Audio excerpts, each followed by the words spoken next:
em 1971, portanto, um ano antes de sair o livro Parnages Além Túmulo, com o Chico Xavier ali aos fundos da famosa fábrica, que teve atuação, inclusive, do Chico, né? Contou com o Chico como um trabalhador ali em Pedro Leopoldo.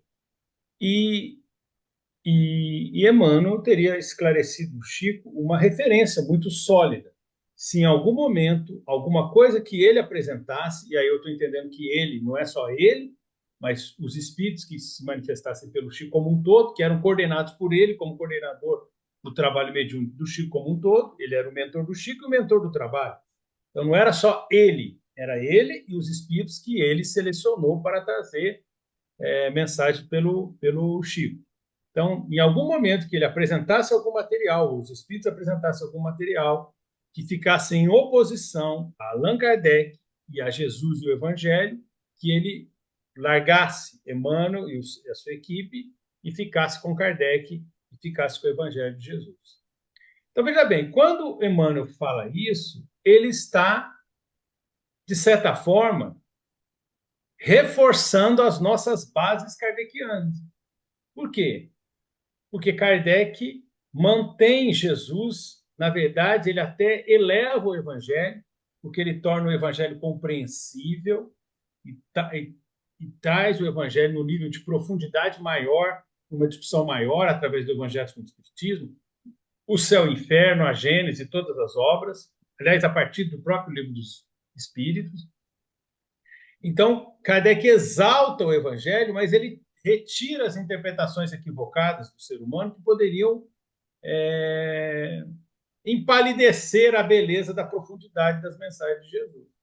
Então, quando a gente estuda o Espiritismo, o que nós estamos estudando na obra de Kardec? É a doutrina dos Espíritos, a falange do Espírito de Verdade, coordenados pelo gênio kardeciano, por Allan Kardec, mas sempre bebendo também na fonte do Evangelho e da figura de Jesus. Então, a gente percebe isso. E, e esse binômio, falange do Espírito de Verdade, discussão kardeciana com Jesus e o Evangelho, é mantido e reforçado pelo próprio Emmanuel. E se a gente for um pouquinho mais à frente, se a gente se aventurar um pouquinho, aprofundar um pouquinho essa discussão, a gente vê que na obra de Chico, isso se apresenta até com alguns detalhamentos a mais, que é a contribuição do próprio mediunato xaveriano, né, o xaverino, como queira.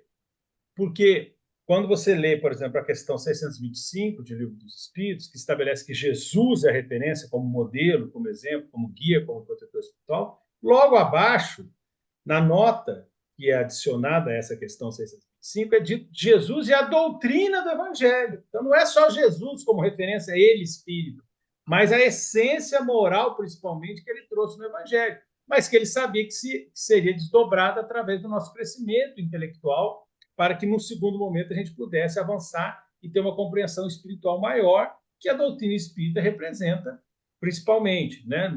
Sem desmerecer outras contribuições através do avanço do entendimento, da lucidez intelectual e moral do ser humano como um todo, mas, obviamente, nós temos o Espiritismo como a grande locomotiva desse processo de aprofundamento da espiritualidade do Evangelho, que Jesus não comentou, não é porque ele não sabia, é porque ele não tinha condições, uma vez que nós não tínhamos condição. Então, ele, como um professor, não ia trazer um conteúdo muito acima da nossa capacidade. É como o apóstolo Paulo diz: quando eu estive convosco, eu os tratei com mingau, com leite, e não com manjar, porque na época não podíeis, e ainda hoje não podeis. O apóstolo Paulo tinha falado isso, né? Aqui no Mineirês, né, aqui em Minas Gerais, a gente costuma dizer assim: você não dá feijoada para neném, né? É mais ou menos isso que o Paulo, de uma forma mais bela, comentou. Então, você não vai dar um alimento acima da capacidade de digestão daquele ser. E esse alimento pode ser um alimento intelectual também, quando ele está muito acima da nossa capacidade. E a gente percebe na obra do Chico, só para fechar, alguns detalhes a mais que acabam reforçando essa visão. Por exemplo, no Caminho da Luz, quando Emmanuel explica que só por 2 momentos os maiores seres do sistema solar se reuniram. Fizeram uma grande conferência dos grandes mentores de todo o sistema. Quando o sistema foi criado, quando a nebulosa se desmembrou e o sistema foi criado, os planetas e tudo mais, conforme a gente conhece atualmente, e quando Jesus nasceu na Terra. Olha só, como esse momento foi um marco evolutivo, não só para o planeta, mas para a dinâmica evolutiva de toda a comunidade de espíritos do sistema solar.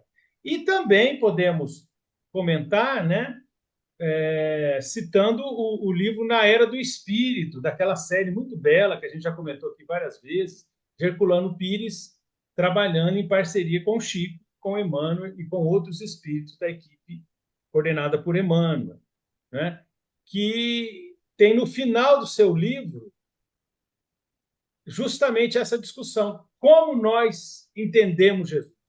Como nós podemos vislumbrar Jesus? E, obviamente, é uma análise muito bela, muito profunda da discussão de Herculano e de Chico, com a anuência dos amigos espirituais, coordenados por Emmanuel, de que Jesus é o ser mais evoluído da Terra, mas não necessariamente ele é o mais evoluído de todo o sistema solar, e que haveriam espíritos maiores, e que Jesus representaria essa referência para nós aqui na Terra. Mas existiriam outros seres superiores ao sistema solar, o que é muito interessante, porque amplia a nossa percepção da evolução infinita, do trabalho infinito que nós temos que desenvolver, né? Jesus seria o perfeito relativo, já estaria no reino dos céus, mas a evolução continuaria, mesmo após esse nível de perfeição relativa, porque a evolução é infinita e absoluta em termos de evolução, só Deus, e Jesus não é Deus. Tem uma discussão muito bonita que ilustra isso. Então, a gente vê a contribuição de Chico Xavier nessas bases kardecianas para o nosso respeito, o nosso estudo, o nosso entendimento dessa figura que é Jesus, e também o entendimento não só dele como figura, como espírito protetor, mas do conteúdo do Evangelho, trazendo para nós, tentando extrair o que tem de melhor que o texto permitiu chegasse a nós. O texto não é infalível e, obviamente, pode ter problemas no texto, mas não é um problema da essência da mensagem. Se tiver um problema, não é um problema de Jesus, é um problema do registro, do relato, de como chegou aqui, da linguagem, de como nós interpretamos. Então, estamos nesse caminho, tentando usar Jesus, Kardec e os bons amigos como orientadores para o nosso processo evolutivo.